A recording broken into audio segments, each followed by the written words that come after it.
Pripravljalna tekma v pripravah na novo sezono se je končala brez zmagovalca, tokrat proti četrtemu iz gruzijskega prvenstva Čikuri, rezultat 2:2. Dogajanje v torkovem popoldnevu se je začelo sicer s predstavitvijo nove okrepitve. Povratnik nazaj v Ljudski vrt je mladi slovenski reprezentant, vezist Aleks Pihler, ki je mlada leta preživel v vijoličastem. Vsi vemo, da Maribor ima vedno največje cilje, tako da sigurno spet naslov prvaka. V bistvu moj prvi cilj je pa, da pokažem tisto, kar znam, da dam vsako tekmo vse od sebe in jaz verjamem, da če bo cela ekipa delovala na ta način, da bomo spet dosegli tisto, kar si vsi želimo. Potem pa prek igranja v drugih klubih, na zadnji pri Zavrču, znova prispel nazaj v staro jato. Ne, ni bilo. Vemo, da Maribora se ne zavrača in tako pač je. Se pravim, v Sloveniji so najboljši klub, smo sedaj najboljši klub in res ni bilo dobene dileme. Pihlerja še ni bilo v kadru za prijateljsko tekmo z gruzijsko Čikuro, tako kot ne nekaterih poškodovanih. Darko Milanič je znova dal priložnost dvema enajstericama vsaki po polčas. Vidna je bila tudi utrujenost pri večini nogometašev. Santi Salalih je po tekmi dejal, da je bilo tako vroče, da je bilo težko dihati, tako da tempo ni bil pretirano visok. Začelo se je z grožnjami Gruzijcev. Najprej je poizkusil v 8. minuti Lobjanidze. V 11. minuti z velike razdalje še kapetan Gruzijcev Kašija.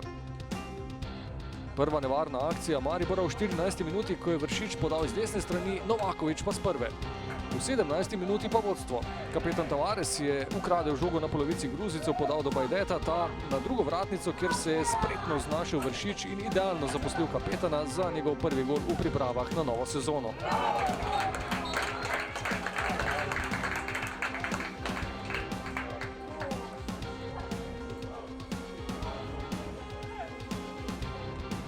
Dare Vršič je bil razpoložen, v 20. minuti je poizkusil z razdalje. V 25. minuti pa izenačenje. Gruzijci so prodrli po globinski podaji v kazenski prostor Maribora, Tatanašvili je v streli Šuler odbil, toda na pravem mestu se je znašel Lobjanidze in izenačil na 1:1. Isti igralec je bil do konca prvega polčasa še dvakrat nevaren. Najprej je njegov strel Handanović ubranil, v drugem primeru pa Lobjanidze s prefinjenim strelom čez mariborskega vratarja za 2:1.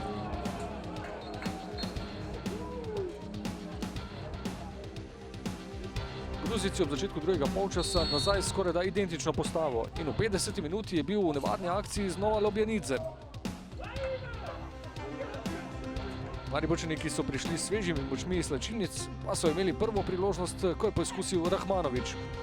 V 58. minuti pa izenačenje. Gruzijci so poklonili žogo Boharju, ta pa je s čudovito podajo s peto našel Luko Štora za debitanski zadetek v dresu članske ekipe. Po prostem strelu pa je Rahmanović stresel vratnico gruzijskega gola. Do konca tekme se rezultat več ni spremenil. Maribor Čikura na koncu torej 2:2.